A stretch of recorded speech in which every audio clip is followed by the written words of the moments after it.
दूसरी बात, इस्लाम में जो विवाह की वो बाद में बुराइयां आ जाती हैं और वो अलग बात है, लेकिन जो व्यवस्था है वो ये है कि लड़की से भी लड़के से भी दोनों से सहमति ली जाएगी। जब निकाह कराया जाता है तो काजी ये पूछता है कि तुम्हें कबूल है। हाँ।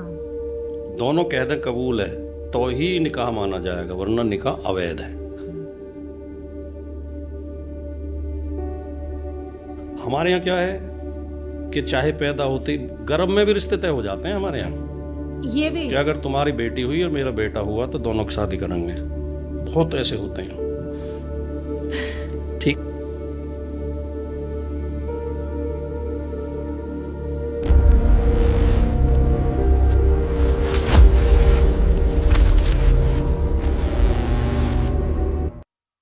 अक्सर एक दावा किया जाता है कि इस्लाम ने पहली बार महिलाओं को सहमति का अधिकार दिया, मतलब विवाह में उनकी सहमति अनिवार्य बनाई। पर क्या जिसे हम सहमति कर रहे हैं वो असल में सहमति है या सिर्फ ना ना कह पाने की मजबूरी मात्र है? क्योंकि भारतीय संस्कृति में सहमति का अर्थ होता है स्त्री का अपने जीवन साथी को स्वयं चुनना। आइए इस मौन और स्वयंवर के बीच का जो फर्क है उसे कुरान, हदीस और शरीयत के दस्तावेजों से समझने की कोशिश करते हैं। इस्लाम में सहमति क्या है? सही बुखारी की एक हदीस है 5136, जिसमें खुद मोहम्मद साहब कहते हैं, सुकूतुहा इजनुहा, यानी कुंवारी लड़की की खामोशी ही उसकी सहमति है। सही मुस्लिम और तमाम हदीसें हैं जो इस सिद्धांत की पुष्टि करती हैं। अब ईमानदारी से सोचिए, एक नाबालिग लड़की है जो अपने पिता के सामने खड़ी है, पूरा समाज उसके खिलाफ है। क्या उसकी चुप्पी उसकी सहमति हो सकती है?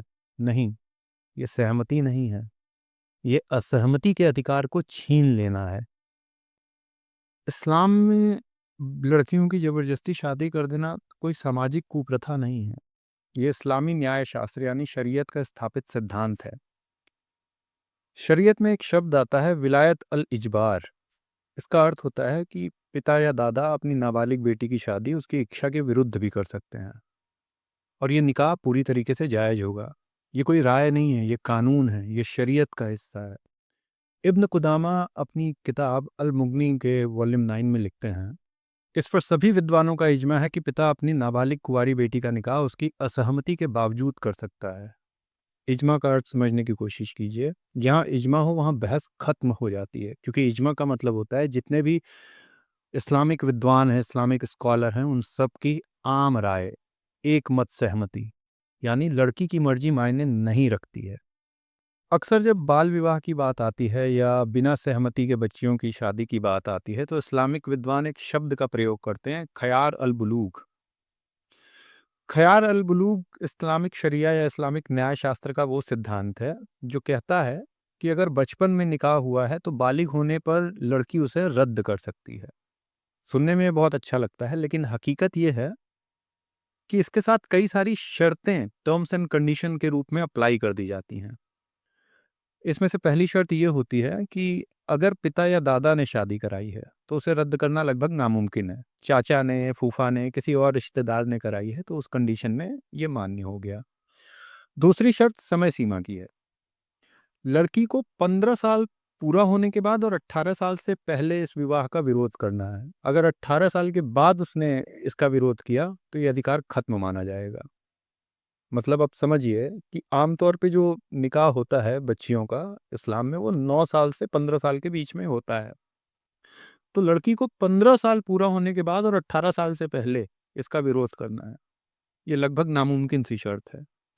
अच्छा, इसमें एक सबसे बड़ा जो पॉइंट है वो तीसरी शर्त के रूप में आता है कि यदि संबंध बन गए, मतलब फिजिकल रिलेशन बन जाते हैं लड़का और लड़की के बीच में, तो फिर ये अधिकार लड़की का समाप्त हो जाता है। लड़की इस विवाह को नकार नहीं सकती है। जिन महिला अधिकारों का हवाला दे करके भाटी साहब इस्लाम को प्रगतिशील दिखाने की कोशिश कर रहे हैं, दर हकीकत वो आज भी बाल विवाह कर रहा है 21वीं सदी में भी। और बाकायदा इसके लिए कानून बने हुए हैं, संविधान से अलग हट करके इसके लिए कानून बने हुए हैं जो भारत में ही चल रहे हैं। मुस्लिम पर्सनल लॉ में the dissolution of Muslim marriage act 1939 की धारा 2 में सब सेक्शन 7 है, जिसमें साफ लिखा है कि अगर लड़की का निकाह 15 साल की उम्र से पहले हुआ हो और उसने 18 साल की उम्र से पहले शादी को ठुकरा दिया तो वो शादी अमान्य मानी जाएगी। अब ध्यान देने वाली बात यह है कि कानून तभी बनता है जब कोई समस्या समाज में मौजूद हो। ये कानून आज भी चल रहा है, जो इस बात का सबूत है कि इस्लामी समाज में 15 साल से कम उम्र की बच्चियों की शादी आज भी हो रही है, और उसे मैनेज करने के लिए, उसे संभालने के लिए ये कानून आज भी प्रयोग में लिया जा रहा है। भाटी साहब, मनुस्मृति में कमियां निकालने की जगह पे जिन कुप्रथाओं को कानूनी जामा पहनाया गया है, कभी उन पर भी बात कर लीजिए, क्योंकि असल में मनुस्मृति तो स्वयंवर का अधिकार देती है। भारतीय परंपरा में स्वयंवर महिलाओं का एक अधिकार था। यहाँ कन्या अपनी मर्जी से अपना वर चुनती थी। मनुस्मृति अध्याय 9 का श्लोक नंबर 91 वो क्लियर कहता है कि रजस्वला होने के 3 साल बाद तक अगर पिता योग्य वर ढूंढ करके विवाह ना करे तो कन्या स्वयं अपना वर चुनने के लिए स्वतंत्र है। एक तरफ जब अरब में मौन को हाँ माना जा रहा था, तब भारत में स्वयंवर की हजारों साल पुरानी स्वतंत्रता थी। सीता हैं, द्रौपदी हैं, दमयंती हैं, संयोगिता हैं, ये सारे स्वयंवर हुए। ये कहानियां नहीं हैं, ये सनातन सभ्यता का डीएनए है। अगर कहीं किसी क्षेत्र में कोई हिंदू बाल विवाह कर रहा होता है तो वो अपराध है, हिंदू धर्म का हिस्सा नहीं। मगर इस्लाम में बाल विवाह धार्मिक और कानूनी दोनों स्तर पे मान्य है। Consent is a choice, not a pause.